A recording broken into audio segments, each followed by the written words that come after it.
पुण्यामध्ये विषारी दारू पिल्यामुळे काल 13 लोकांचे मृत्यू झाले। आजची आकडेवारी अजून काही वेगळी आहे।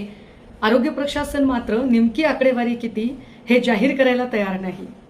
या सगळ्यांच्या संबंधाने राज्याचे मुख्यमंत्री सन्माननीय फडणवीस जी असं म्हणतात की हा हत्येचाच प्रकार आहे आणि कुणाचीही गय केली जाणार नाही।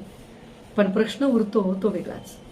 मुळात कुठलीही घटना घडल्यानंतर आम्ही एकालाही सोडणार नाही, आम्ही पाळमुळे उखडून काढू, या नेहमीच्या बोलून बोलून बोथट आणि गुळगुळीत झालेल्या घोषणा मुख्यमंत्री महोदय आपण किती दिवस करणार आहात?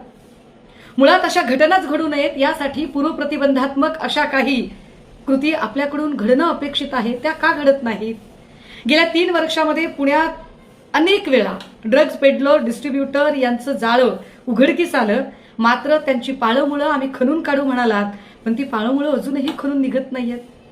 पुण्यातला फक्त कोरेगावचा परिसरच नाही तर कोरेगाव परिसरापेक्षा सुद्धा जास्त आता पुण्याचं विमाननगर असेल, लोहगाव परिसर असेल किंवा बाजूचा असणारा विश्रांतवाडीचा परिसर असेल, जिथे सर्वाधिक पब बार आहेत, हुक्का पार्लर्स आहेत आणि विशेष म्हणजे ओपन स्पेसमध्ये राजरोसपणे देशी दारूचे धंदे चालतात। याचा आढावा आपल्या पोलीस अधिकाऱ्यांनी नेमका शेवटचा आढावा कधी घेतला याची आपल्याला काही कल्पना आहे का? पुण्यासारख्या कॉस्मोपॉलिटियन सिटीमध्ये जर अशा पद्धतीने माणसांचे जीव जात असतील आणि त्यावर फक्त आणि फक्त आम्ही एकालाही सोडणार नाही अशी नेहमीचीच बोलून बोलून गुळगुळीत झालेली घोषणा आपण करणार असाल तर याचा अर्थ काय करायचा?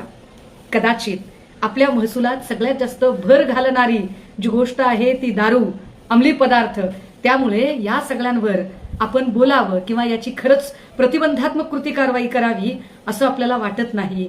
कारण जे मेले त्यांच्याशी आपल्याला सोयीसुद्धा काय आहे, पण ज्यांच्या घरचा बाप गेला, भाऊ गेला, मुलगा गेला, अशराफ जीवांच्या डोक्यावरचं छत्र गेलं, त्यांना विचारा त्यांचं नुकसान काय झालंय ते।